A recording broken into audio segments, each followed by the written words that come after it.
al abuso infantil, generalmente a lo físico. Al golpe. Al maltrato físico. Sin embargo, hay mucha tipología. Hay 4 grandes grupos en que se establecen, que es la violencia física, abuso sexual, la negligencia y el abuso psicológico o emocional. Dentro de la negligencia puede ir el abandono. Son 4 grandes grupos que cuando estudiamos el tema del maltrato, y ya podríamos estar escuchando hablar de maltrato, hablar de abuso y hablar de violencia.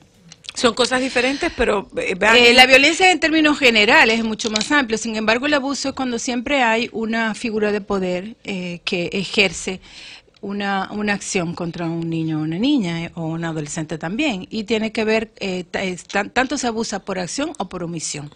Entonces es un tema bastante amplio. Hoy día, por ejemplo, en el tema del abuso sexual, se están abordando otras tipologías que el país está mirando, que tiene que ver, por ejemplo, con las uniones tempranas, esto que está muy arraigado en la cultura dominicana, de niñas y pudiéramos decir adolescentes, por supuesto, que se casan o se unen con personas mayores, y cuando hay una diferencia de edad de 5 años o más, eso es un abuso sexual. Entonces se está trabajando en mirar eso, las uniones tempranas o matrimonios infantiles, que muchas veces cuando escuchamos el concepto pensamos que estamos hablando de los países de Medio Oriente, donde eso se establece ya de manera cultural. Sin embargo, está ocurriendo en nuestro país. Y otra de las tipologías, por ejemplo, del abuso sexual, están relacionados con la explotación sexual comercial. Sobre todo, y bueno, ahora están todos estos abusos cibernéticos, cyberbullying y una serie de denominaciones que están relacionados con el uso de la tecnología. Entonces, Josefina, hay ya demostrado un vínculo entre abuso infantil y violencia de género. Sí, mira, es interesante y qué bueno que tú haces la pregunta, porque la semana pasada tuvimos una actividad muy interesante, muy buena en el país, y fue un foro político en donde vinieron, esto fue organizado por el Ministerio de Salud Pública, el Ministerio de la Mujer, donde participaron 2 asesoras internacionales, una de la OPS Washington y otra de UNICEF de Panamá, la regional, y en este foro político donde estuvo presidido por la ministra de Salud y la ministra de la Mujer, acompañada de las representantes de UNICEF y de OPS, lo que justamente se habló a las personalidades que participaron, que generalmente eran aquellos representantes de las instituciones que tenían que ver con el tema de la prevención y la atención a la violencia contra niños, niñas y adolescentes. Y justamente se habló sobre, primero, el impacto que tiene la violencia en la salud infantil y en el bienestar y el curso de vida. ¿Cuál es ese impacto, Josefina? Mira, a través de los estudios y de evidencia científica con el desarrollo de neurociencia, se ha visto que los niños que viven en un entorno violento y que están sufriendo estrés crónico, se liberan una serie de sustancias, de neurotransmisores que afectan el cerebro, modifican las estructuras del cerebro. Y esto se traduce en la vida, todo en el curso de vida. Inclusive hoy día se está relacionando haber tenido experiencia de violencia o ser testigo de violencia con enfermedades crónicas, como por ejemplo cáncer, ejemplo, enfermedades inmunológicas, cardiovasculares. ¿Ah, sí? Claro, porque anteriormente no solamente mirábamos la lesión. Que era como si tú eras víctima. Ambos, y se dice inclusive que si tú eres testigo de violencia, el impacto es mayor. Es mayor, hay mayor posibilidad de que tú seas un victimario o una víctima, un agresor. Inclusive, si tú eres testigo que si tú eres víctima. E inclusive hay estudios que establecen que por cada tipología de violencia que tú sufres, se triplica y quintuplica el riesgo de ser víctima nuevamente o de ser agresor. Podríamos decir un niño que haya sido abandonado, pero aparte de eso haya vivido abuso físico, abuso sexual, que se da, que cuando hablamos de estos temas las personas pueden decir, ¿cómo va a ser? Pues sí, se da con muchísima frecuencia, más allá de la que pudiéramos pensar. Entonces estos niños y estas niñas tienen mayor posibilidad de ser una víctima o un agresor en el curso de vida. Entonces, ¿qué es lo que estamos buscando? Bueno, pues llamando la atención que ya hay evidencia científica que hablan que la violencia impacta al niño en el momento, pero también en su curso al adulto de vida. en el curso de su curso de vida. Y cómo, por ejemplo, esta violencia que se vive en la infancia está vinculada con la violencia de género. Y esto es bien interesante porque en el país, bueno, ambas violencias, tanto a los niños, niñas, adolescentes como a la mujer, pues tienen una alta incidencia. Entonces, es mirando la violencia como un continuum. O sea, cuando tú sufres violencia en la infancia, la va a manifestar de una forma, pero cuando tú estás en la adolescencia, tú puedes tener el riesgo de sufrir otra tipología de violencia hasta en la vida adulta. Entonces, ¿cómo se vincula? Y hay estudios bien interesantes en la región de personas que vivieron violencia en su infancia y cómo entonces la están manifestando en su vida adulta. Y está vinculado. Pero hay ahí, Josefina, un término que se nos está quedando muy de lado. O sea, con más frecuencia de lo deseable, nos vamos al tema con niños o nos vamos al tema con adultos, pero entre el uno y el otro está el adolescente. Claro. Y se habla muy poco de la violencia contra el adolescente perpetrada por el propio adolescente, perpetrada por los pares y por el entorno. Mira, yo pienso, y es muy buena observación que tú haces, y justamente eso es una realidad que se ha visto en los diferentes estudios que se hacen, que no se visibiliza suficientemente la violencia en la adolescencia. ¿Es su teléfono, doctora, sí, que está voceando? Sin embargo,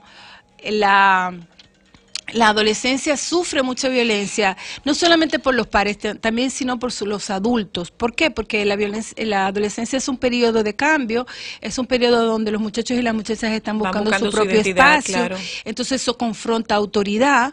Y hay un estudio interesante que anda por ahí que se hizo aquí en el país, en donde se miraba el resultado de la violencia en la adolescencia. Sin embargo, como tú planteas, es cierto, no se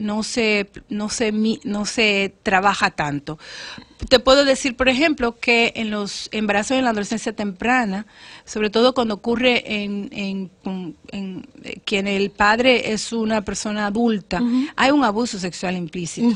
Entonces, las mujeres sufren más abuso sexual que los varones, aunque los varones también sufren abuso sexual. Claro. Entonces es una realidad que yo pienso que República Dominicana tiene cifras que son alarmantes. Por ejemplo, en Hogar del 2014 decía que el 63% de los menores de 14 años en el país habían sufrido violencia. 63%. Y a mí me pareció una cifra tan preocupante, porque fíjate que comienzan a cuantificar desde el año. Meses. Y entonces tú puedes encontrar que el 58%, cerca del 59% de los niños menores de 2 años sufren violencia, sufren disciplina violenta. Y se dispara nuevamente. Antes de los 2 años. Exactamente. Y eso es preocupante. Y se dispara. ¿Qué es disciplina violenta, Josefina? Bueno, la famosa pela, el famoso galletón, eso es culturalmente aceptado cuando un papá entiende que un niño o una niña ha hecho una conducta, ha actuado de una manera que él, entre comillas, entiende que es incorrecta, entonces utiliza para desmotivar esta conducta los golpes. Y aquí podríamos hablar que muchos de estos castigos están relacionados con el momento evolutivo de los niños. Por ejemplo, ¿cuántas veces no escuchamos a una mamá, mira muchacho, el pi, no meta la mano en el tomacorriente? Pero los niños aprenden tocando. Entonces, el desconocimiento del desarrollo infantil temprano provoca que los papás puedan ejercer violencia cuando los niños hacen alguna actividad que es natural de su etapa. Y como te decía, en la adolescencia también tiene que ver con el desafío que muchas veces pueden presentar los y las adolescentes frente a los papás, un poco buscando su propia... Es la construcción de su identidad. Exactamente. Es la separación. Está todo esto muy vinculado con la falta de reconocimiento de los derechos de los niños y las niñas y adolescentes. Todavía sentimos que los hijos son de nuestra pertenencia y entonces como es mi hijo yo hago con él lo que me da la gana, lo cual va totalmente incorrecto, y también lo cultural, porque nosotros enseñamos y disciplinamos con golpe. Con golpe. A mí me ha pasado que en muchos escenarios donde yo he participado y que soy en contra de la pela, me dicen, ay doctora, pero a mí una pela a tiempo es está bien. A mí me dieron muchísimo golpe y no me pasó nada. Exactamente, Sí, sin embargo no bien. es así. La ciencia hoy día ya está estableciendo esa vinculación de vivir violencia en la infancia con enfermedades y cómo impacta en el curso de vida. Probablemente las inseguridades, la falta de autoestima, estrés postraumático. Por ejemplo, el abuso sexual, si es un abuso perpetrado por un familiar, es cercano y es reiterativo, crónico, eso impacta la vida de la víctima de una manera... Que es como más frecuente es el Claro, abuso sexual. exactamente. Sí, porque el abuso sexual no lo comete. O sea, nosotros aquí no tenemos casos de violadores desconocidos, o no que no tenemos. Los casos que nosotros tenemos de violación por desconocidos son muchísimo menos Claro. que los casos de abuso Claro. sexual incestuoso o de personas vinculadas o relacionadas Claro. al entorno del menor. Sí, las estadísticas mundiales así lo plantean, el abuso sexual más frecuente es el intrafamiliar. Y mira, yo quiero retomar algo que César estaba diciendo con relación a la muerte del... A la protección de... No, a las crías que no eran del padre varón, biológico. ajá, del macho. Eso también ocurre en el tema del maltrato infantil, del abuso, porque generalmente, y eso está estudiado, cuando los casos de abuso infantil son graves, generalmente son perpetrados por ¿el padrastro o la madrastra? Exacto, por la pareja, que no es el padre biológico que no de es la el padre, criatura. exactamente. Bueno, el más espeluznante de los casos lo tenemos y es el caso de España. De España, pero nosotros tuvimos aquí un caso muy, muy espeluznante. Lo que pasa es que, miren, yo me quejo porque yo pienso que lo que está ocurriendo con la niñez y la adolescencia en nuestro país muchas veces no están siendo vistas de una manera real. Estamos en otra cosa, exactamente. Estamos en Sin otra embargo, cosa. nosotros tuvimos el caso de un bebé que cometió infanticidio su padrastro. Entonces, era hijo de una chica de 15 años. Era un bebé de 7 meses. Y cuando se hizo la autopsia, era un niño que estaba, yo digo, con fracturas costales, de húmero, de fémur, bueno, terriblemente. Entonces, de las golpizas que recibía. Sí, un bebé de 7 meses. Y eso está pasando. Hay un informe por ahí de que en un lapso de 16 meses murieron 98 niños menores de 14 años. A consecuencia de la violencia, sí. Eso es un informe que se publicó, creo, en el periódico en el 2016 y es un reporte del doctor Sarita. Josefina, mira, a mí el tema me sacude mucho. Yo por esa razón no trabajo niños. En consulta no veo niños porque es una situación que a mí me sacude demasiado. Pero... o sea, todo esto que tú estás comentando, que tú estás narrando, es algo que a mí me sensibiliza mucho. ¿Qué está pasando? ¿Estamos avanzando? ¿Estamos concientizándonos? ¿Hay mayor sensibilidad? ¿Estamos más sensibilizados frente a esto que está ocurriendo? ¿Nos falta mucho todavía para cambiar esa justificación cultural? Mira, yo estoy trabajando en este tema ya hace unos añitos. Yo pienso que sí hemos tenido algunos avances, sin embargo, pudiéramos estar mucho más. Por decirte algo, nosotros en el Ministerio de Salud Pública se publicaron las guías y protocolos para la atención a la violencia contra niños, niñas y adolescentes el año pasado. Estamos capacitando al personal de salud porque tiene un rol fundamental, salud, que muchas veces los niños no son detectados porque hay que hacer un entrenamiento. El que no piensa violencia no lo diagnostica. Igualmente estamos se está trabajando con la Procuraduría para trabajar, por ejemplo, la atención a la violencia de género. Esos son pasos de avance.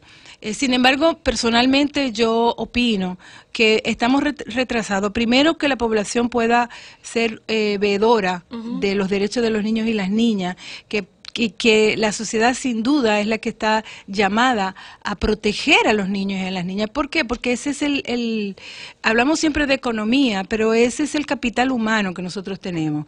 Y hoy día los niños y las niñas cada vez tienen mayor posibilidad de desarrollo integral. Sin embargo, cuando se está viviendo una experiencia traumática y de ese tipo, se merma su desarrollo. Entonces, hay debilidades, por ejemplo, en la implementación de la ley, hay debilidad en el sistema de protección, hay falta de coordinación entre los actores.